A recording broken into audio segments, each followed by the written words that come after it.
Hi everyone, let's talk about how to use Coinbase price alert feature.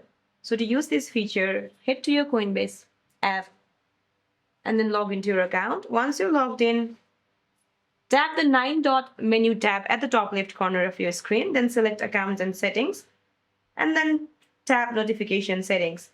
Then go to price alerts or custom alerts and then toggle on the switches for push, in-app or email notification. Now to set custom price targets, navigate to the prices or the market tab. Navigate to the prices or market tabs and search for your chosen crypto. Now tap the star icon on the assets page to add it to your watch list, and then tap the bell icon located near the top right of the page, then select add alert. Now choose your condition. Choose above for a breakout or below to buy a dip. Now enter your specific target price and tap save.